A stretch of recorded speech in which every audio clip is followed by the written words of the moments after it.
1600년의 시간을 거쳐오면서 그 시대적인 특징을 나누어서 시대를 구분했어요.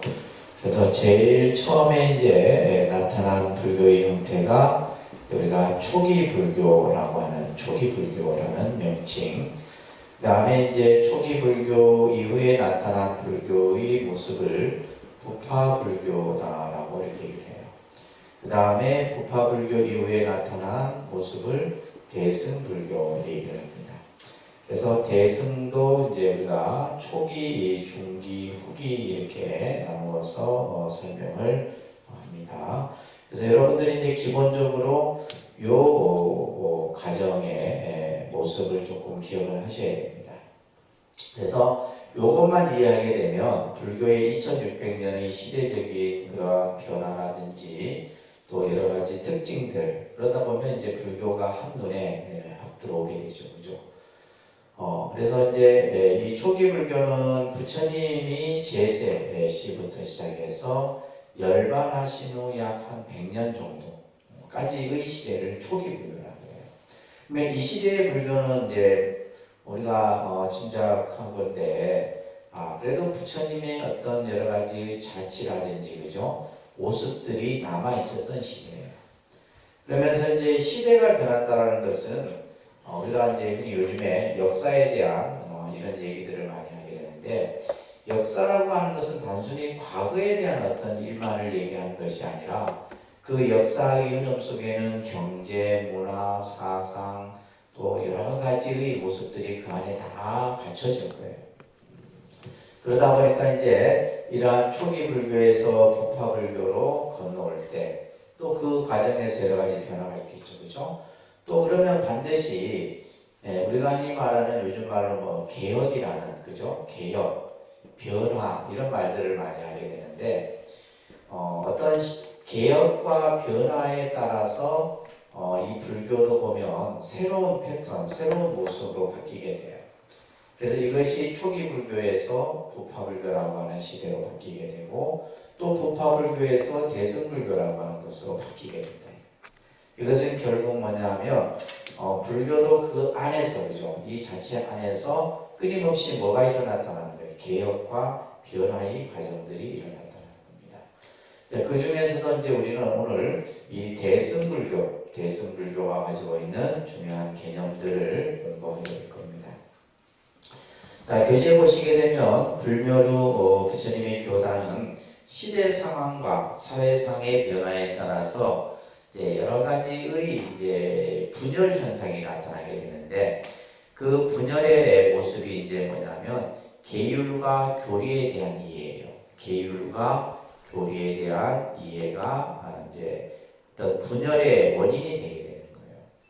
특히 이제 계율이라고 하는 부분은 굉장히 아주 이거는 시대적인 어떤 상황과 굉장히 밀접합니다.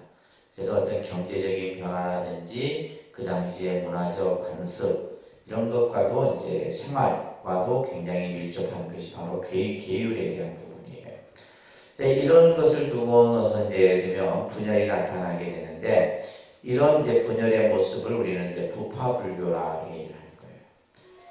그래서 이 분열도 보면 근본 분열이 생기고 지말 분열이 생겼다라고 되어 있는데 이제 이 부파불교에서 보시게 되면 분열의 모습이 이제 크게 두 파로 나눠지게 되는데 우리가 하나는 상자부라고 해요.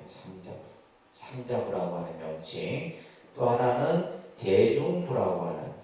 그래서 이제 상자부는 이제 요즘 말로 얘기하면 이것은 보수라고 보시면 돼요. 보수적 사고를 가진 집단을 이제 상자부 계통이라고 하고 대중부는 이거는 이제 진보 성향이죠, 그죠? 그러니까 우리가 어떤 집단이 만들어지게 되면 그 집단은 반드시 뭐예요? 여러 갈래로 나눠지게 돼 있어요. 그 나눠지는 가장 근본이 뭐냐면 사람들의 어떤 사고에 따라서 변화가 나타나는데 이제 어떤 보수적인 성향을 가지고 그러니까 정치 집단도 마찬가지고 노동 집단도 마찬가지고 다 마찬가지예요. 우리 종교 집단도 마찬가지입니다. 그래서 이 어떤 집단이 형성이 되게 되면 그 안에서는 반드시 뭐가 생겨요? 분열이 생긴다. 그래서 세 사람이 같이 모여도 뭐요? 생각이 각기 다르잖아요. 그렇듯이 이 부파가 파가 나누어졌다 이런 뜻인데 바로 크게 이제 상자부, 대중부. 이제 이 분열을 우리가 이제 흔히 근본 분열이다 얘기를 합니다. 근본 분열. 이게 이제 어떤 분열의 가장 그 뿌리가 되게 된 거예요. 근본 분열이고 이 근본 분열이 또 갈라져. 또 갈라져서 나중에 몇 개에서 18개에서 한 20개 부파로 나누시게 돼요. 이것을 지말 분열이라 하고요. 이것을 여러분들이 이해하려고 하면 똑같은 부처님 가르침인데, 그죠? 똑같은 부처님의 가르침인데 우리 한국 불교 안에도 보면 뭐가 있어요? 조계종이 있고, 그죠? 조계종이 있고, 무슨 태고종이 있고, 천태종이 있고, 원불교가 있고 이렇게 그죠? 각기 나눠지는 것처럼 마찬가지입니다. 그래서 이제 이렇게 파가 나누어지게 되는 가장 근본적인 요인이 뭐였어요? 계율에 대한 이에요. 계율. 특히 예를 들면 우리가 여러분들 이제 가장 이제 근본이 되는 것이 스님들이 어떤 사유 재산에 대한 문제라든지, 그죠? 또 특히 이제 어떤 생활과 관련해서는 육식에 대한 문제 이런 것들. 그러면 이런 것들도 시대에 따라서 바라보는 관점들이 다 달랐다는 거예요.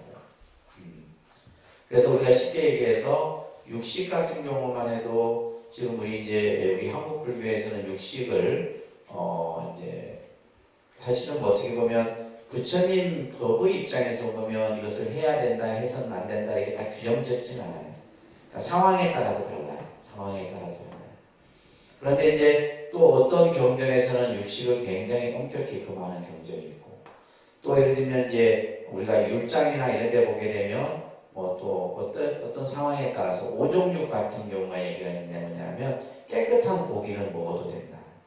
또 신도들이 스님께 공양 올린 그러한 것은 또 수용해도 된다. 이런 것들이 또 이제 예외 규정들이 있어요. 그런 것들을 이제 보려고 하면 굉장히 복잡합니다.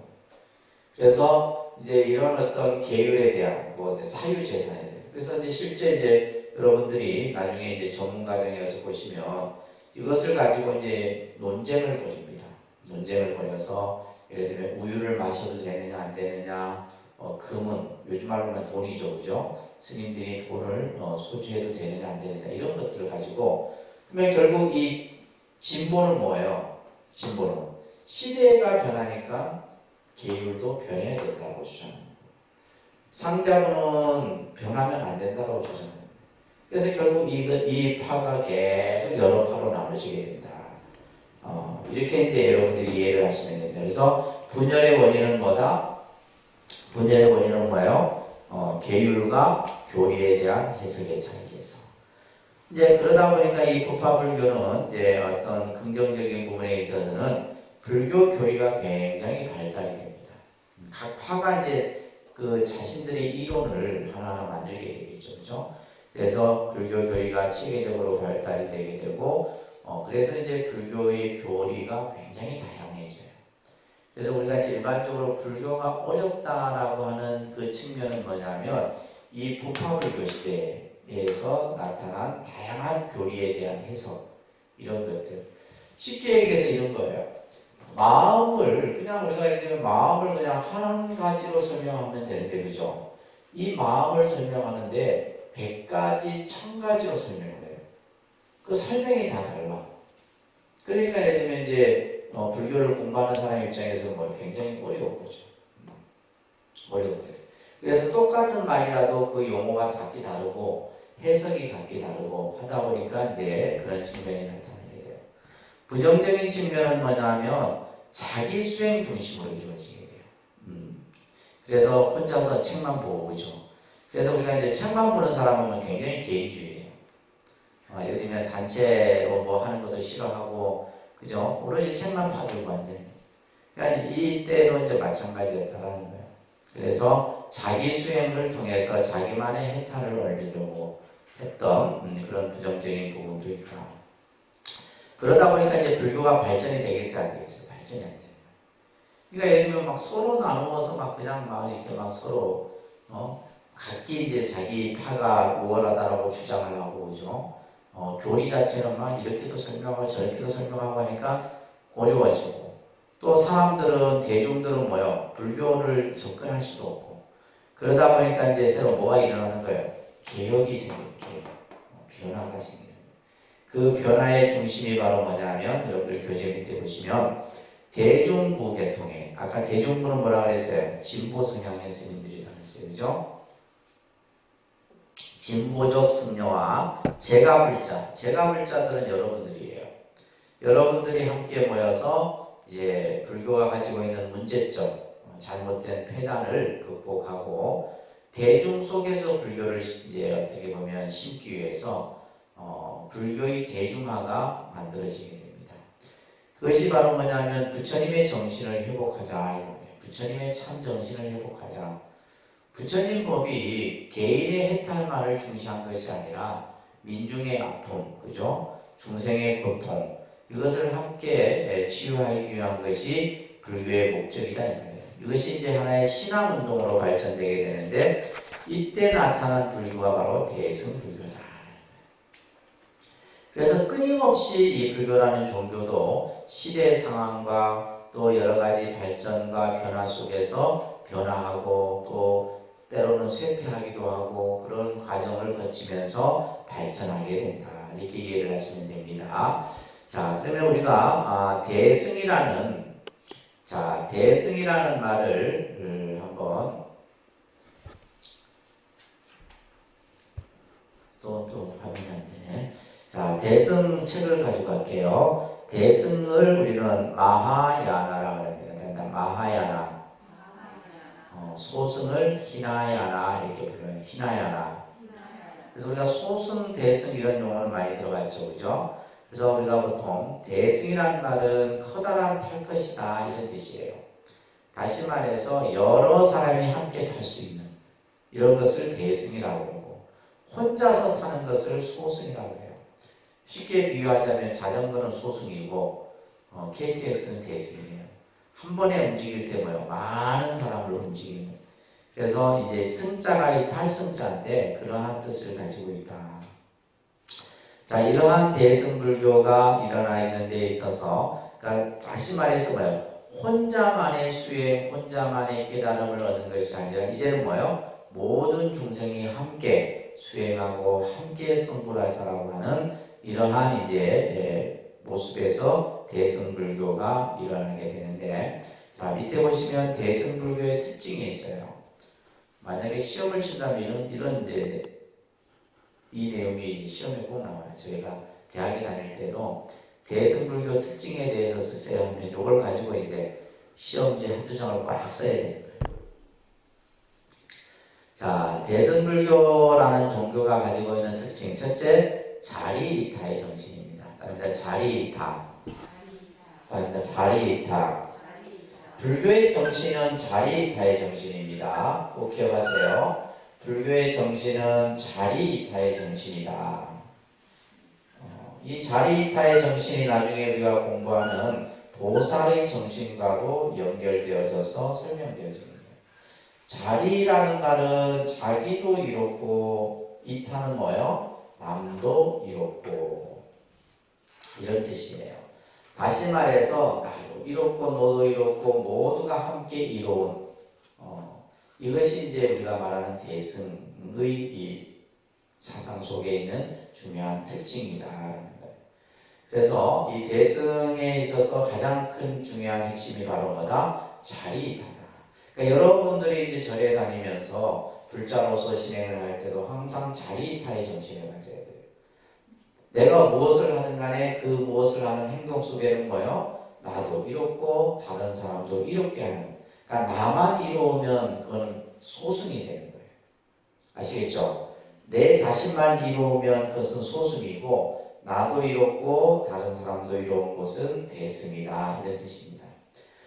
두 번째, 출가 제가가 함께 수행해요. 대승불교는 출가만의 어떤 불교가 아니라 우리가 출가한 이 집단은 우리가 이제 이미 스님들을 일컫죠, 그죠? 그래서 비구, 비구니라고 하는 이제 출가 집단이 있는데, 대승불교에 와서는 이제 제가자들은 여러분들입니다. 그래서 우리가 이제 제가 불자들을 우바세 우바이라고 해요. 그러니까 우바세 우바이. 그러니까 우바세 우바이. 비구 비구니는 출가 집단이고 제가 집단은 우바세 우바이. 그러니까 이 출가와 제가가 함께 수행하는 거예요. 그러니까 그 전에는 뭐였어요? 수행은 스님들만이 하는 걸로 생각했다. 참선이든 명상이든 그죠? 부처님 경전을 공부하는 이런 것들은 스님들만이 하는 걸로 생각했는데 대승불교에 와서는 뭐요? 여러분들도 수행의 테두리 안에 들어오게 된 거예요. 자, 그 다음에 세 번째, 부처님에 대한 믿음이 확고히 나타나. 부처님에 대한 믿음.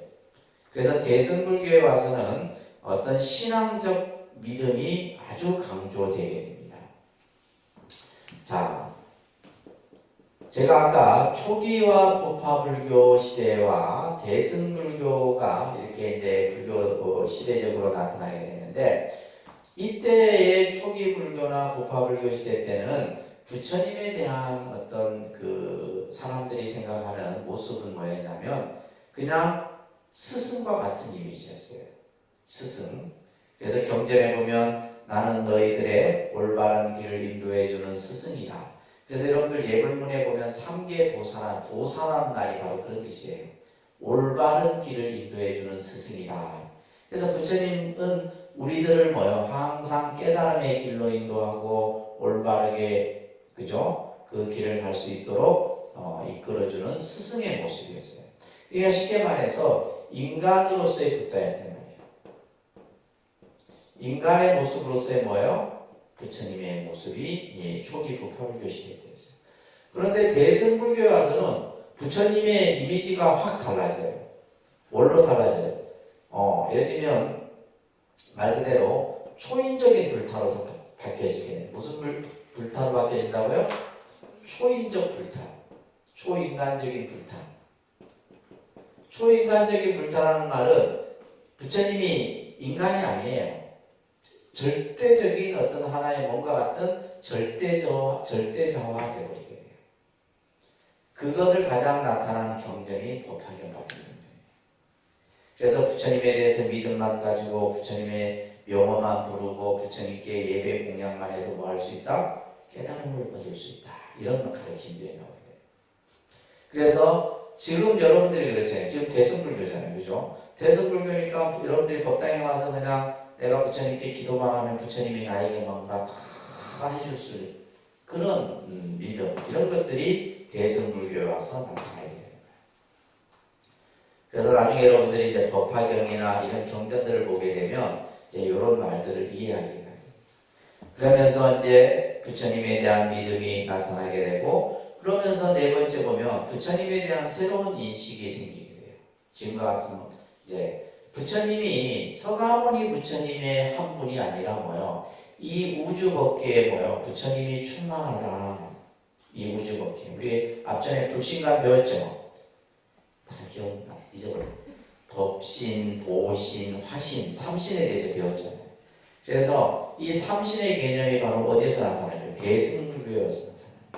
그래서 부처님에 대한 어떤 바라보는, 그래서 부처님이 어디에 따로 계신 것이 아니라 이 우주 법계가 다 부처님이에요.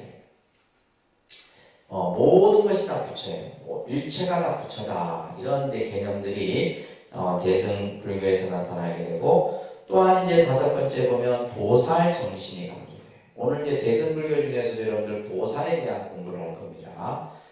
보살 정신. 그래서 보살 정신은 상구보리 하와 중생이라고 하는 이 보살의 이념입니다. 따라합니다. 상구보리 하와 중생. 이 보살이 가지고 있는 보살의 이념이 뭐냐라고 했을 때 상구보리 하와 중생이라고 하는 개념이 바로 보살이 갖는 의미인 것입니다.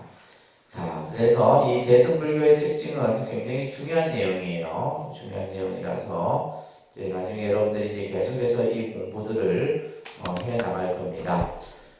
자, 그 다음에 이제 여러분들 대승불교의 사상을 보게 되는데 뭐 이게 이제 여러분들 교재에 보게 되면 공사상, 그러니까 대승불교가 일어나는 데 있어서 가장 그 어떤 핵심적인 사상이 바로 공사상이에요.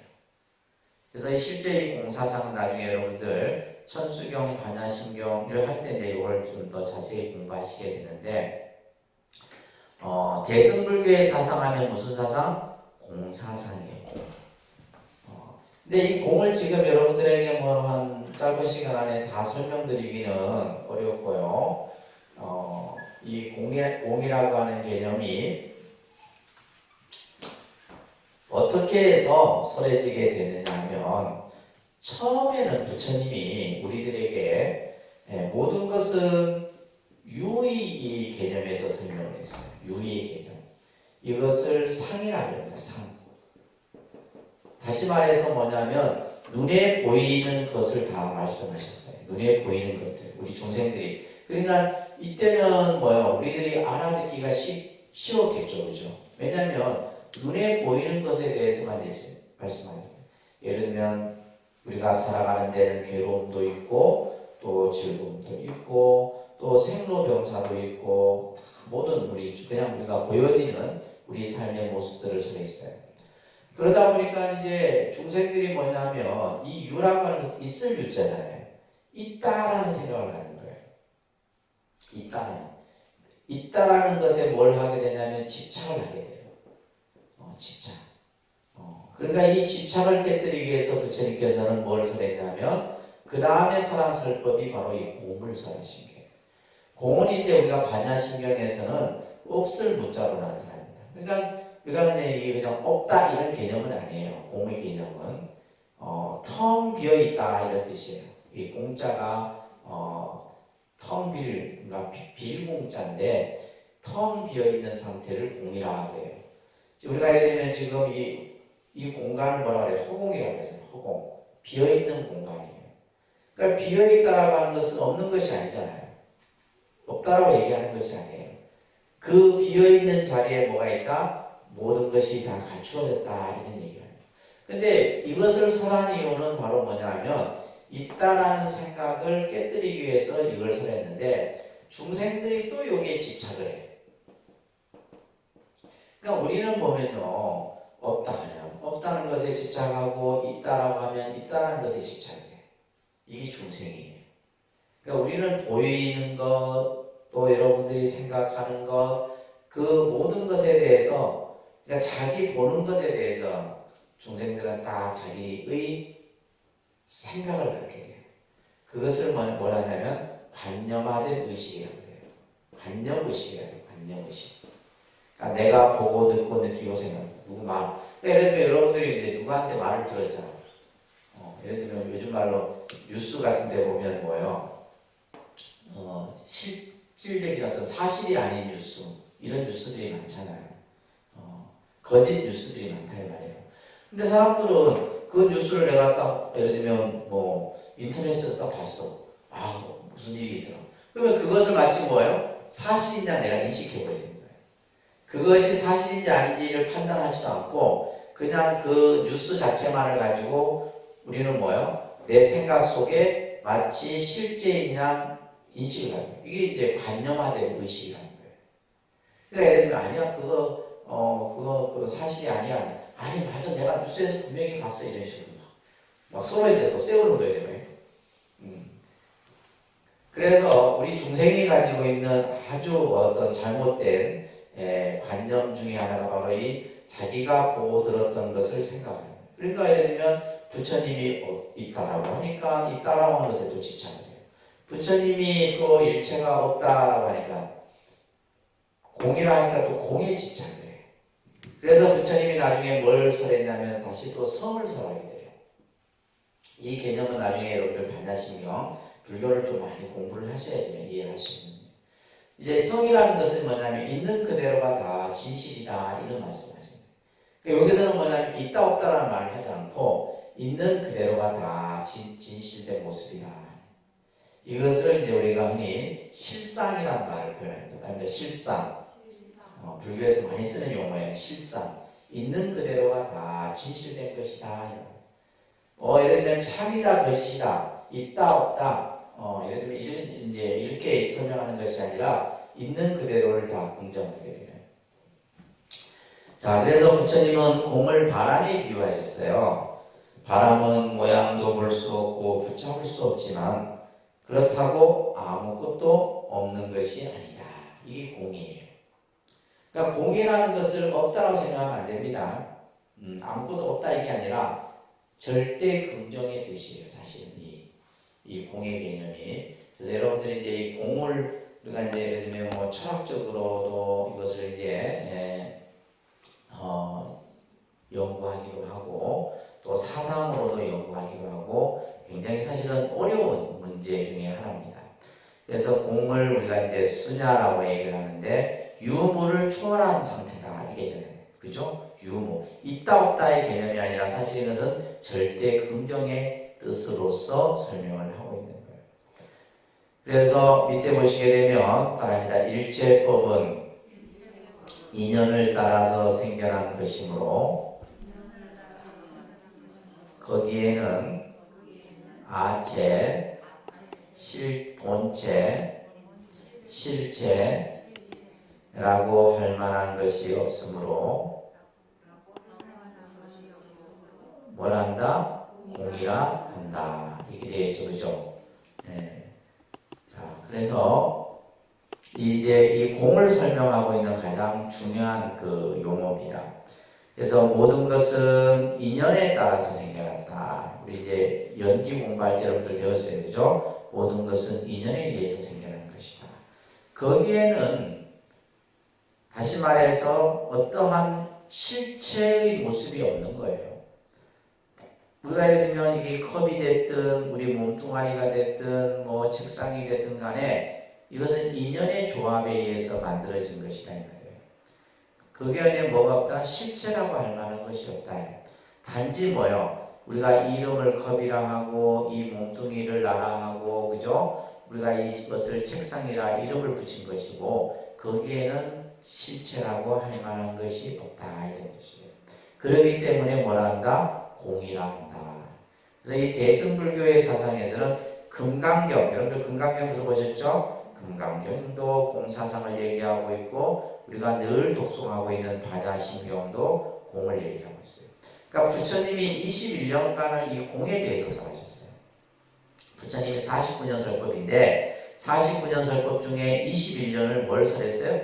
이 공에 대한 말씀을 하신 거예요. 그만큼 이 공이 불교 사상에 있어서 중요한 개념이 되게 됩니다.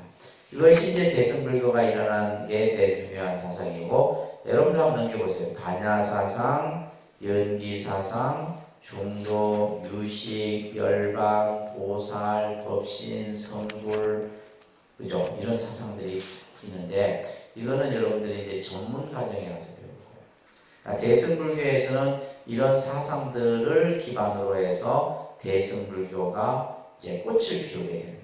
대승불교가. 그래서 이 대승불교가 아주 새로운 어떤 이제 시대를 열게 됩니다. 근데 실제 이제 이 대승불교가 일어날 수 있었던 가장 큰 모습 중에 하나가 바로 보살의 등장입니다. 보살의 등장이에요. 여러분들 그래서 오늘은 이제 보살에 대한 내용만 여러분들이 꼭 기억을 좀 하시기 바라요. 부처님의 가르침은 중생을 방편으로서 우리들을 깨달음에 이르게 합니다. 방편이라는 말. 그래서 우리들을 깨닫게 하기 위해서 그죠? 방편이라는 것은 수단, 어떤 방법을 얘기해요. 그래서 우리가 이제 여러분들이 자녀들을 공부를 가르치는 데 있어서도 방편을 잘 써요. 쉽게 얘기해서 요즘 말로 하면 채찍과 당근이다 이 말이에요. 때로는 야단도 치고 때로는 격려도 해주고 이러면서 아이를 교육을 시켜나가는 것처럼 부처님은 우리 중생들을 방편으로서. 근데 그 방편을 뭘로 쓰냐 하면 중생의 뭐에 따라서 근기에 따라서 뭐에 따라서요? 근기에 따라서 이 방편을 적절하게 쓰시는 거예요. 근기에 따른 방편을 씁니다. 그러니까 불교의 가르침은 이거예요. 중생의 근기. 근기는 뭐라 그랬죠? 능력. 여러분들이 가지고 있는 적성, 기질 이런 것들을 근기라고 해요. 어떤 사람은 사람마다 다 이 근기가 달라요. 어떤 사람은 머리가 좋은 사람이 있고 어떤 사람은 손재주가 있는 사람이 있고 그죠? 어떤 사람은 발재주가 있어서 공을 잘 차고 그죠? 야구를 잘하고 또 뭘 잘 만들고 또 머리가 좋아갖고 계산을 잘하고 이런 식으로 다 각기 다 달라. 그런 것을 불교적인 용어로 뭐라 한다? 근기라고 해요. 그래서 이제 근기가 뛰어난 사람이 있고 근기가 좀 못한 사람이 있고 더 못한 사람이 있고 그래요. 그래서 우리가 사실은 이제 자기가 수행을 하는 데 있어서도 자기 근기를 잘 알아야 돼요.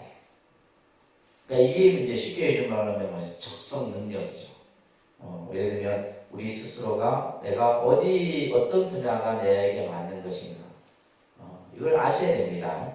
그래서 이제 불교로 보면 어떤 사람은 경전을 보니까 막 재밌어. 경전을 보니까 재밌고 막 그냥 뭔가 하나하나 알아가는 거고. 어떤 사람은 연구를 하니까 마음이 편하고 그냥 집중도 잘 되고 집안도 편안하고 그래요. 또 어떤 사람은 뭐예요? 사경을 하니까 또 참 좋아. 이게 다 달라요. 근데 결국은 이제 그 목적은 하나입니다. 또 어떤 사람은 뭘 해? 참선을 하니까 너무 또 자기에게 맞는 거예요. 어떤 사람은 또 명상을 하니까 맞고. 이런 식으로 전부 각기 다른 거예요. 그러니까 방법이, 그러니까 우리가 예를 들면 어떤 것을 불교를 배우는 데 있어서 방법이 굉장히 다양하다는 거예요. 그래서 자기에게 맞는 것이, 그러면 어떻게 그걸 찾을 수 있을까요? 정답은 뭐예요? 다 해봐야 돼. 무슨 말인지 아셨어요? 다 해봐야지. 안 해보고 내가 그것을 맛을 어떻게 알겠어요? 그러니까 예를 들면 경전도 공부해보고 연불도 해보고 사경도 해보고 참선도 해보고 명상도 해보고 또 뭐가 있어요? 주력도 있잖아요. 주력도 해보고 해보다 보면 뭐예요?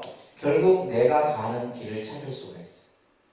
그러지 않고서는 예를 들면 스님이 보살님은 참선 한번 해보세요. 이게 한 번 안 돼요. 참선만 한다고 또 되는 게 아니야. 그죠? 이거 다 해봐야 돼요.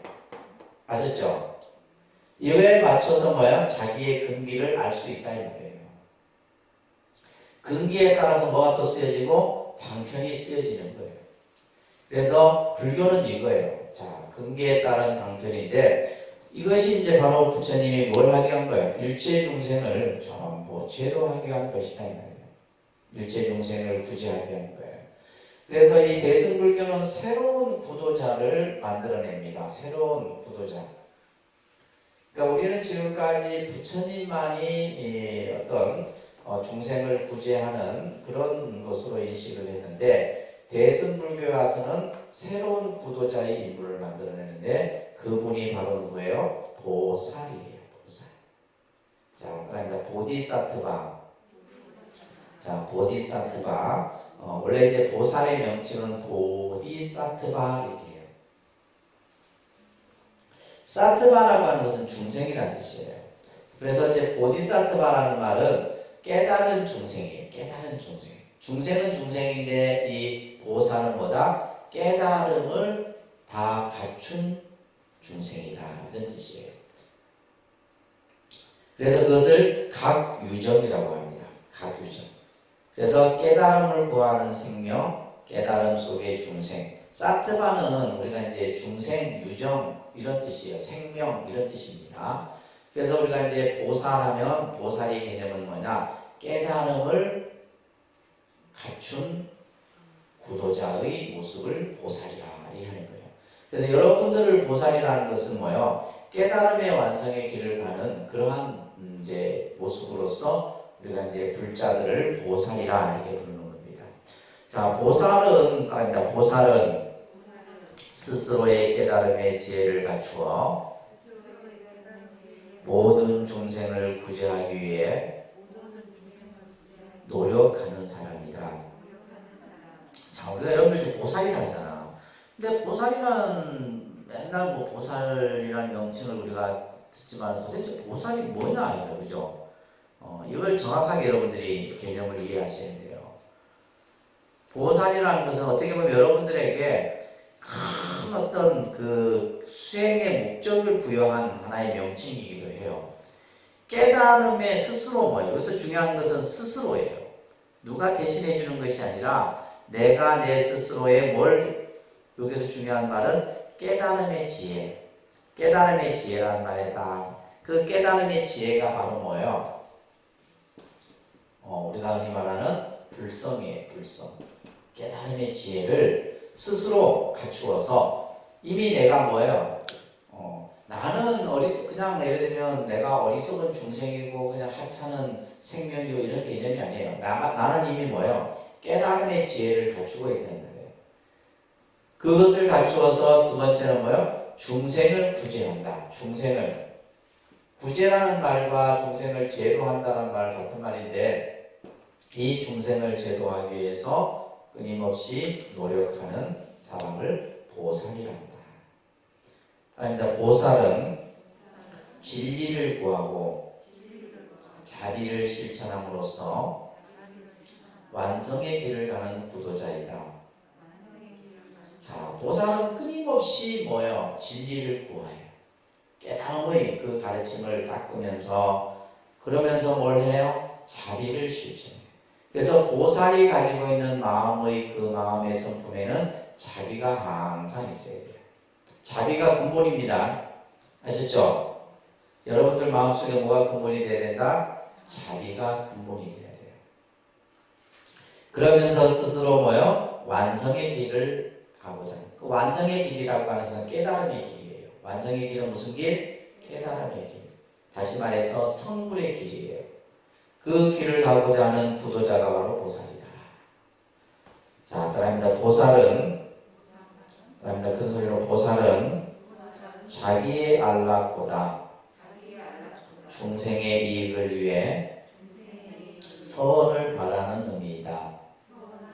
그러니까 또 이제 보살은 스스로 자신의 어떤 편함, 자신의 행복보다는 뭐예요? 항상 중생의 이익, 중생의 행복을 생각하는 이들이 바로 보살이다.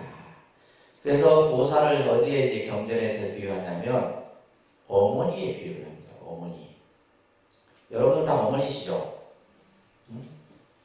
왜 불교에서 보살을 어머니에 비유를 하느냐? 그래서 이제 크게 나중에 이제 뒤에 나오지만은 보살 중에 보면 가장 이제 우리가 친근한 보살이 관세음 보살, 관음보살. 관음보살이 있고 그 다음에 문수보살이라는 보살이 있어요. 문수보살. 그래서 관음보살은 우리가 이제 이 관세음보살을 마치 어머니에 비유를 해요. 어머니에 비유. 관세음보살이 여성이 아닙니다. 뭐 남성, 여성 이런 성의 개념이 아니에요. 그러니까 어머니라고 하는 이미지. 어머니의 이미지는 뭐예요? 여러분들 어머니의 이미지는 뭐예요? 희생이에요. 희생. 뭐라고요? 그러니까 여러분들이 어머니로 딱 갖춘 이상은 뭐냐면 끊임없이 가족을 위해서 뭐 하는 거예요? 희생을 하는 거예요. 희생이. 근데 이제 요즘 이제 젊은 사람들이 이런 개념을 싫어하니까 똑같아요. 이제 뭐 남편이나 내가 동등한 입장에서 근데 아니에요. 어머니는 희생이에요. 그러니까 자식을 위해서는 뭐요? 자기 목숨까지도 내놓을 수 있는. 여러분도 그럴 수 있어요? 내 자식을 위해서 내 목숨까지 내놓을 수 있냐? 그게 어머니예요. 그게 바로 누구예요? 관음보살이에요. 관음보살. 그리고 우리가 문수보살을 아버지라고 해요. 아버지는 뭐예요? 아버지는 뭐 어떤 의미? 아버지는 일단 한 집안의 가장이기 때문에 아버지는 뭐예요? 엄격해야 돼요. 쉽게 말해서 무게가 있어야 돼요. 어머니는 뭐 해야 되고? 자애로워야 돼요. 어머니는 뭐 해야 된다고요? 이 둘이 뒤바뀌어지면 어떻게 돼요? 집안이 막혀가는 거예요. 예를 들어 아버지가 여성적이고 어머니가 남성적이고 골치 아픕니다. 어머니는 뭐예요? 자애예요. 자애. 그래서 이 자애라는 말이 자비라는 뜻이에요. 그래서 관세음보살이 그래서 우리가 관세음보살이 더 우리가 더 의지하는 거예요. 관세음 보살님에게 더 의지하는 겁니다. 근데 이 문수보살은 아버지, 그래서 엄격하고 때로는 아주 무섭고 이런 어떤 모습이에요. 그래서 이런 것들이 이제 전부 이제 보살의 개념 속에서 나타나는 겁니다. 자, 그래서 보살의 수행 이념을 아까 우리가 했었죠. 그러니까 상구보리, 하와중생. 그래서 보살은 항상 보리는 뭐예요? 지혜, 깨달음이잖아요. 깨달음을 항상 구하고 또한 중생을 제도하는 거예요. 이거는 같이 이루어지는 겁니다. 그래서 깨달음을 구하는 것과 동시에 중생을 제도하는 그것이 바로 보살의 이념이에요. 근데 사실 우리가 지금의 시대를 대승불교를 하는데 우리는 그냥 보살 얘기만 했지 실제 이 보살의 어떤 사상이 우리 한국 불교 속에 뿌리를 내리고 있지 못해요. 그냥 절에 다니는 사람을 그냥 보살이라니까 보살의 어떤 이 격이 너무 떨어져 버린단 말이에요. 사실 여러분들을 상구보리 하와중생이라는 그런 수행 이념을 가지고 불법 신앙을 하는 그런 의미에서 보살로 우리가 불리는데, 그죠? 그래서 보살의 깨달음은 수행을, 중생을 깨우치게 한 전제입니다. 그래서 깨달음을 구하는 일과 중생을 제도하는 일이 끊임없이 이루어져야 돼요.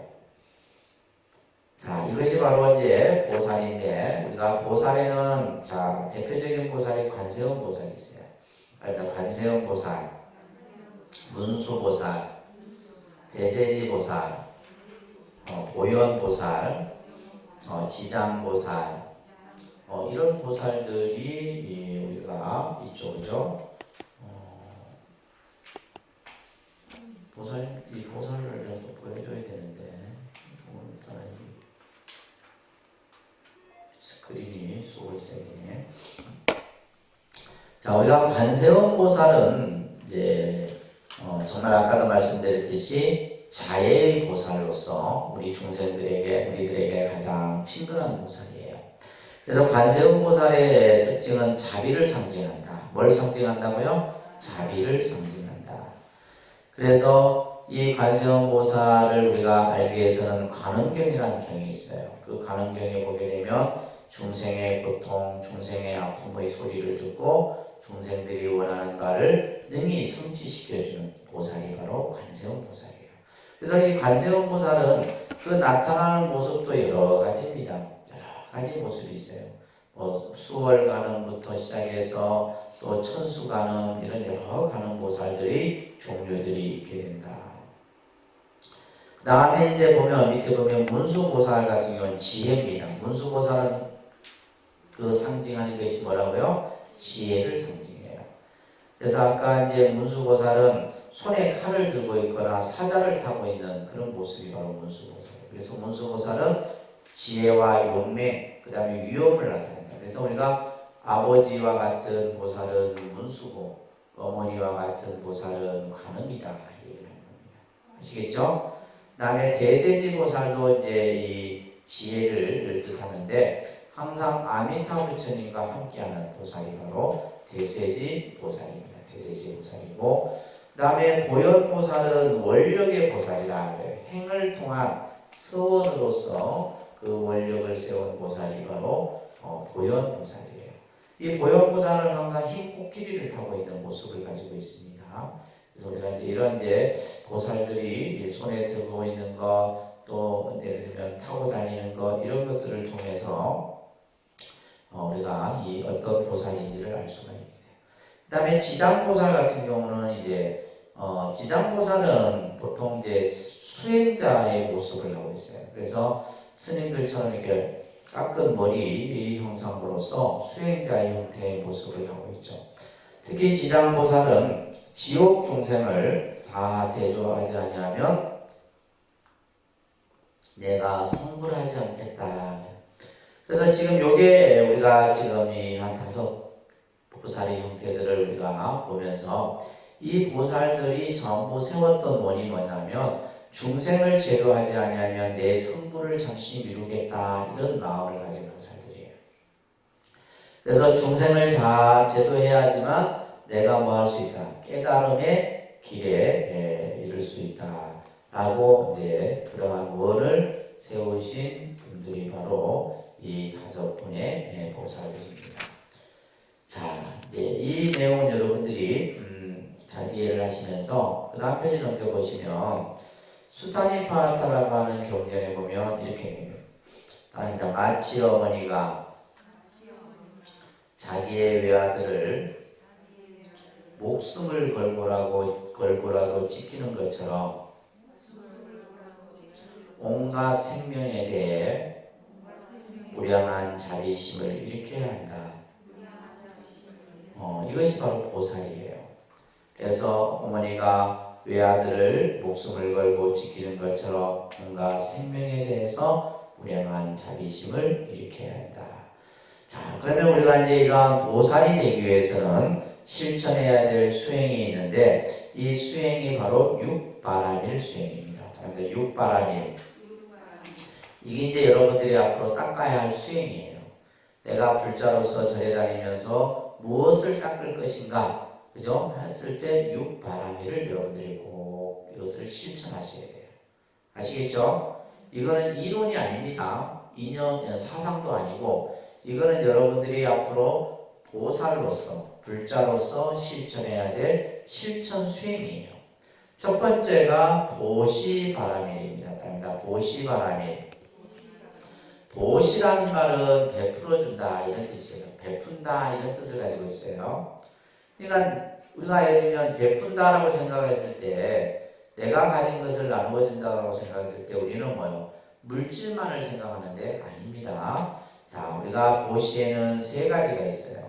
하나입니다. 제시, 법시, 무예시. 이거 꼭 기억하셔야 돼요. 제시는 이거는 이제 재물로 남을 도와주는 거죠. 내가 가지고 있는 재물을 나누어서 다른 사람을 도와주는 것은 제시라고 해요. 법시는 이제 부처님 말씀을 이렇게 전해주는 거예요. 부처님 말씀을 다른 사람에게 전해주는 거. 무예시는 사람을 편안하게 해주는 거예요. 그러니까 이제 사람도 보면 그렇잖아요. 사람을 우리가 대할 때 보면 편한 사람이 있고 그렇죠. 그렇지 않은 사람이 있잖아요. 그래서 무예시, 특히 이제 예를 들면 여러분들 동물들이나 이렇게 이제 보면 여러분들 어떻게 해요? 여러분들 보면 도망가잖아. 낯선 이렇게 예를 들면 고양이나 또 이렇게 보면 짐승들 새가 이렇게 앞에서 이렇게 있는데 나한테 오라 해도 와요? 왜 안 올까요? 여러분들에게 보이지 않는 살기가 느껴집니다. 우리가 이제 살면서 사실은 많은 생명을 죽였잖아. 그렇잖아요. 그죠? 이게 예를 들면 뭐 내가 살기 위해서 죽인 건 아니지만은 아무튼 여러분들이 음식을 하면서 생명을 죽이고 그러니까 뭐예요? 우리 몸에 뭐가 느껴져요? 살기가 느껴집니다. 그걸 새나 동물들은 아는 거예요. 그렇기 때문에 가까이 안 오는 겁니다. 그래서 무예시라고 하는 것은 두려움이 없도록 하는 것. 자, 그 다음에 이제 무제칠시라는 거 있어요. 무제칠시. 무제칠시라는 말은 말 그대로 뭐요? 재물이 없어도 우리가 베풀어 줄 수 있는 것이 있다. 그래서 베푼다라고 하는 것을 꼭 물질로만 생각하지 말아라 이 말이에요. 첫째는 부드러운 눈으로 사람을 대하는 거예요. 눈에 딱 심지 세우지 말고, 아시겠어요? 사람을 부드럽게 이렇게 대하는 것. 이것도 뭐다? 보시 중에 무제칠시 가운데 하나예요. 그 다음에 부드러운 미소. 미소도 뭐예요? 보시예요. 상대방을 바라보고 이렇게 편안한 미소를 지어주는 것도 뭐다? 보시다. 언어, 고운 언어, 부드러운 말 한마디도 보시고 또 뭐예요? 예의 바른 행동도 배려하는 것도 보시고 또 마음을 선하게 쓰는 것도 보시고 양보하는 것도 보시고 사람을 편안히 대해주는 것도 보시고 이거 돈 들어야 들어요. 근데 여러분 왜 안 하냐 우리가 예를 들면 이 보시로도 우리가 충분히 복을 지을 수 있고 내가 세상을 편하게 살 수 있는 거예요. 근데 사람들이 이걸 못하는 거예요. 꼭 베푼다면 뭐 돈으로만 생각하고 그죠? 그게 아니에요. 그래서 부처님께서는 이 본문이 어디에 나왔냐면 가난한 자가 어느 날 부처님이시여 저는 가진 것이 없는데 어찌하여 어떻게 하면 복을 지을 수 있습니까? 그럴 때 부처님이 재물이 없어도 복을 지을 수 있는 7가지 고시가 있느니라 하면서 설해준 설법이 바로 이 무제칠시입니다. 이 무제칠시 설법 꼭 기억하세요. 그래서 우리가 예를 들면 베푸는 마음이 첫째 보살이 가지는 가장 기본적인 마음이에요. 베푸는 그러니까 마음이 인색하고 자기만 생각하는 사람은 베풀 줄 모릅니다. 마음이 예를 들면 좀 여유가 있고 마음의 그릇이 큰 사람만이 베풀 수 있는 그런 마음을 일으키지. 그러니까 우리가 예를 들면 뭐 어떤 내가 누군가에게 뭔가 이렇게 베풀어주고 싶다라는 마음을 내기가 그렇게 쉬운 게 아니에요. 그래서 보살이 행하는 데 있어서 가장 기본이 바로 무슨 바람일? 보시바람이에요. 이게 돼야 됩니다. 이게 안 되면 그 다음 단계도 안 되는 거예요. 그 다음 단계도. 그래서 우리가 예를 들면 베풀어라. 그것이 물질이 됐든 마음이 됐든 지금 예를 들면 무제실시로 나오잖아요. 근데 이 베푸는 데 있어서도 뭐예요? 무주상보시를 얘기해요. 무주상보시라는 말은 내가 베풀었다라는 생각을 가지면 돼요, 안 돼요?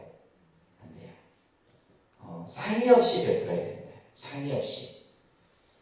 다시 말해서 내가 베풀었으니까 우리가 예를 들면 대가를 바라고 하면 되는 게 아니죠. 대가를 바라고. 아무 조건 없는 베품이 바로 무주상보시예요.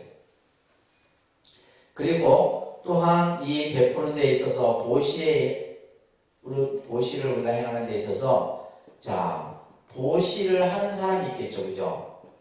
보시하는 자가 있어요. 그리고 그 보시를 받는 자가 있겠죠, 그죠? 그죠? 보시를 하는 사람이 있을 거고 받으면 받는 사람이 있을 거예요. 그리고 보시하는 뭐가 있어요? 물건이 됐든 그죠? 마음이 됐든 대상이 있을 거 아니에요, 그죠? 이 세 가지가 청정해야 돼. 그래야지 그 보시가 가치가 있는 거예요. 이 세 가지가 어느 것 하나도 뭐예요? 때가 묻으면 순수하지 못하면 그 보시는 안 되는 겁니다. 그것이 바로 뭐예요? 삼륜청정이다 하는 말이에요. 삼륜이 요 세 가지예요. 보시하는 사, 보시하는 자, 보시를 받는 자, 보시하는 물건이나 마음이나 그죠? 이 세 가지가 뭐 해야 돼요? 청정해야 돼. 어떤 사람이 막 그냥 사기쳐갖고 저한테 돈을 가지고 왔어. 시주한다고. 그러면 그 시주는 뭐예요? 청정하지 못한 시주인 거예요. 무슨 말인지 이해되시죠? 그래서 이 세 가지가 다 원만하게 청정해야지만 그 보시의 공덕이 이루어지는 겁니다. 그래서 우리가 불교에서 왜 여러분들에게 보시하라고 그래요? 이유는 하나예요. 베풀므로써 뭐예요? 내 욕심을 줄이라는 거예요. 여러분들이 가지고 있는 욕심. 그래서 탐욕을 줄이기 위해서 보시를 강조하는 겁니다. 베풀어야 돼요. 아셨죠? 이제부터는 많이 베푸세요. 사실 베푸는 사람만큼 행복한 게 없습니다. 내가 가진 것을 베풀 수 있는.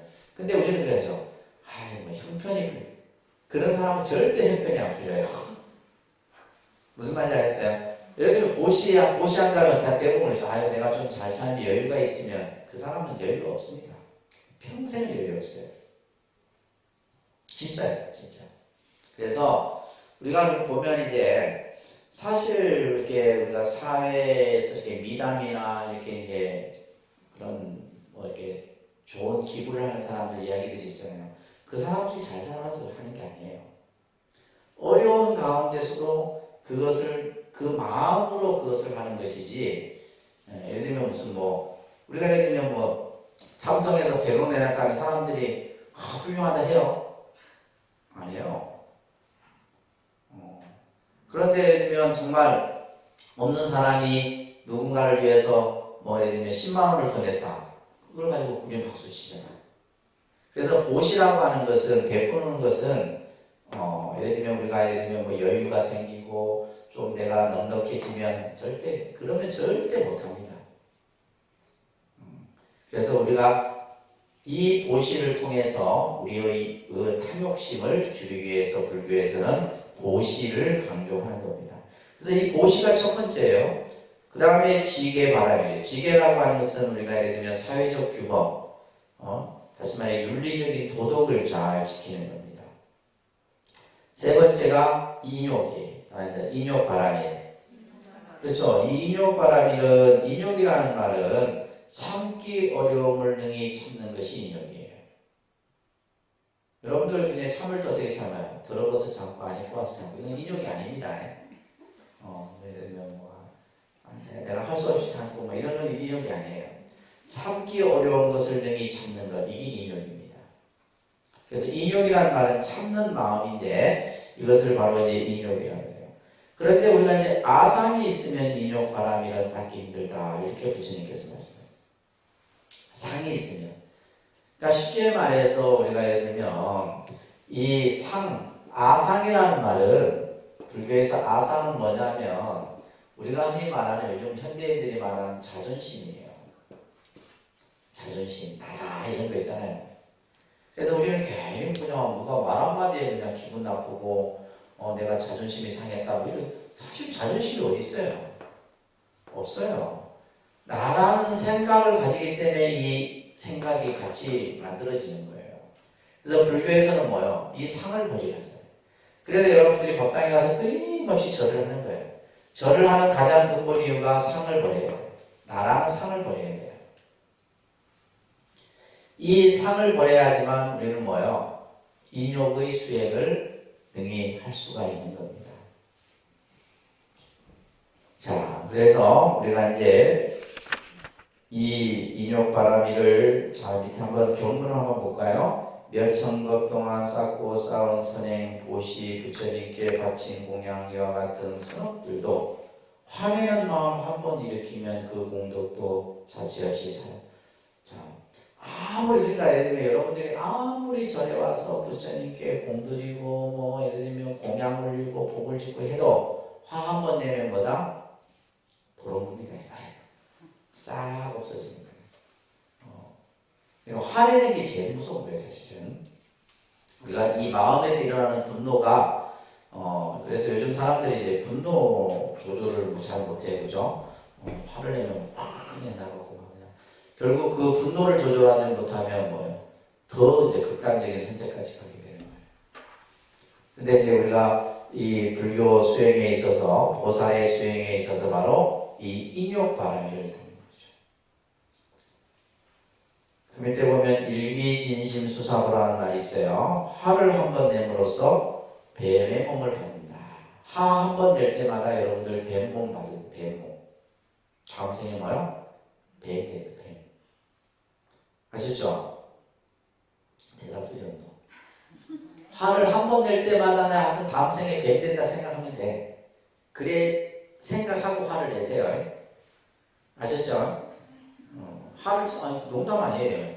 그래서 보면 화를 잘 내고 짜증 내고 이런 사람들 보면 딱 뱀상이에요. 전생에 뱀이었어.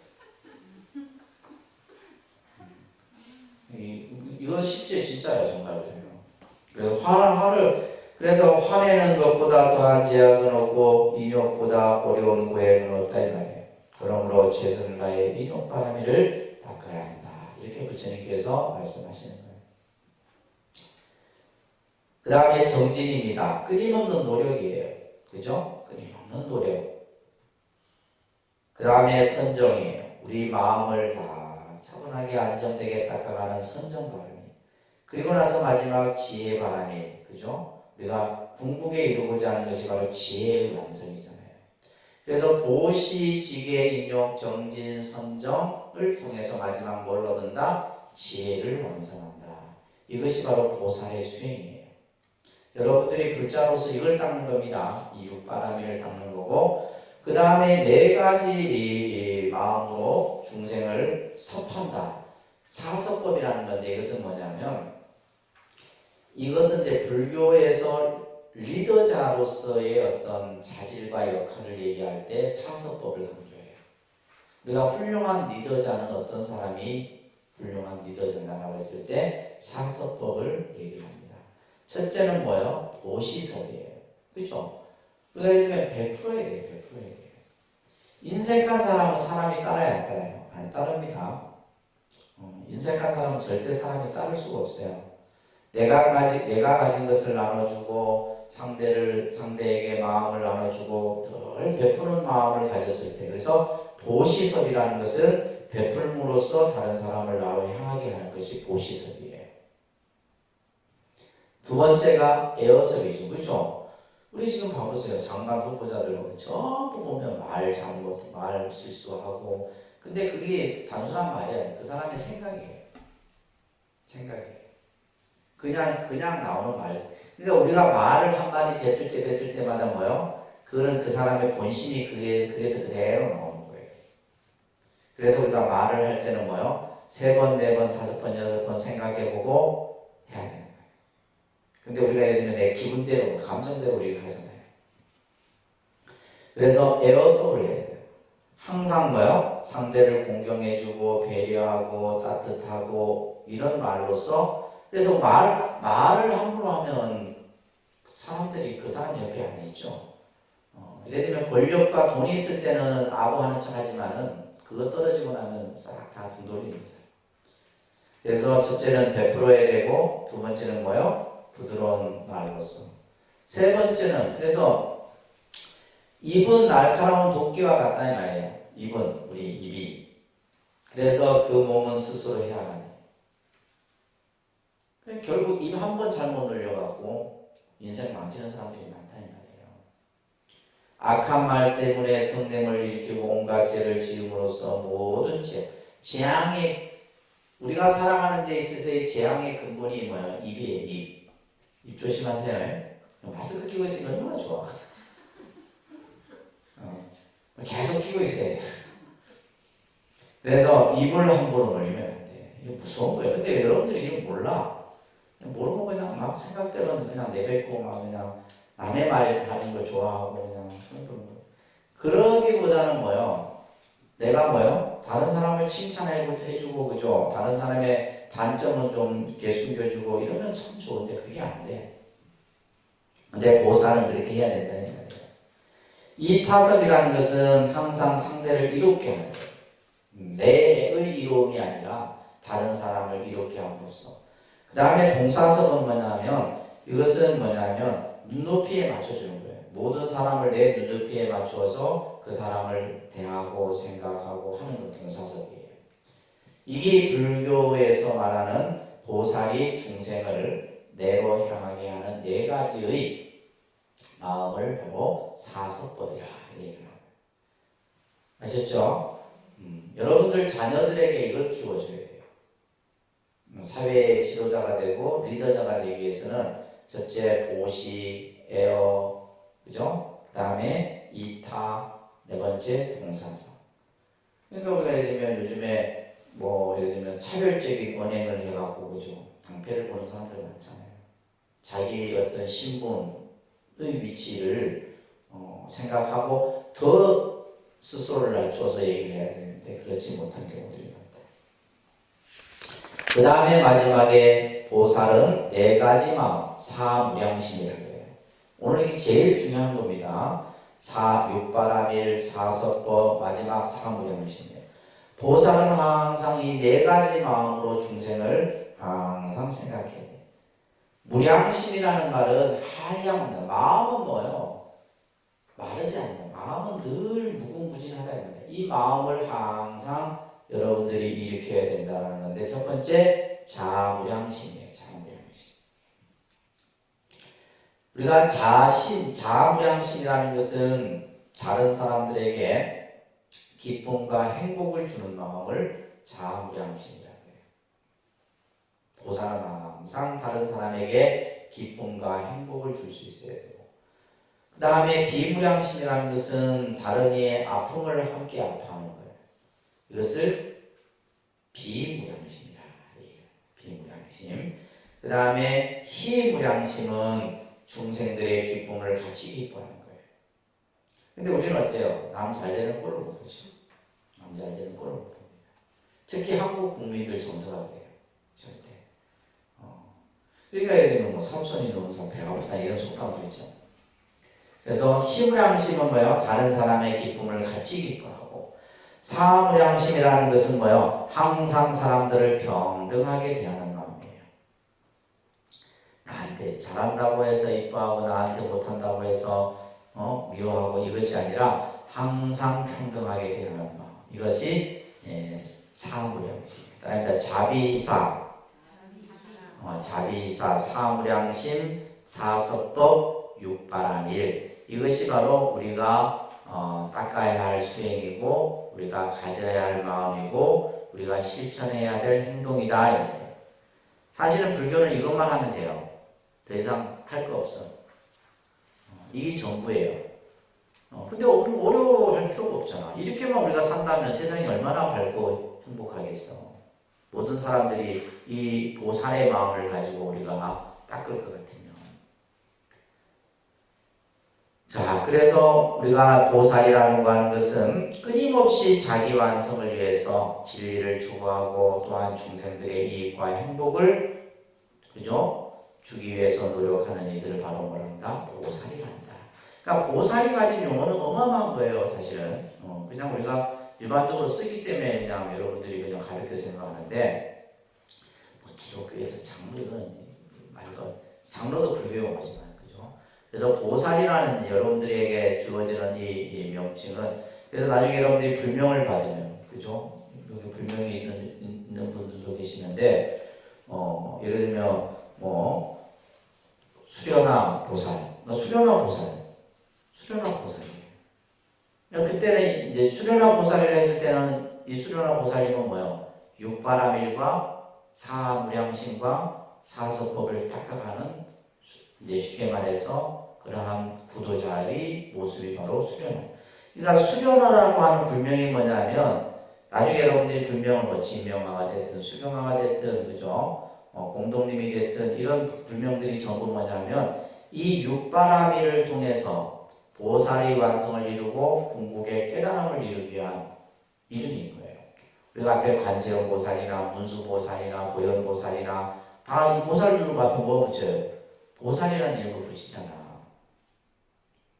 그러니까 여러분들에게 그 불명과 보살이라는 칭호는 굉장히 거룩한 거죠. 거룩한 겁니다.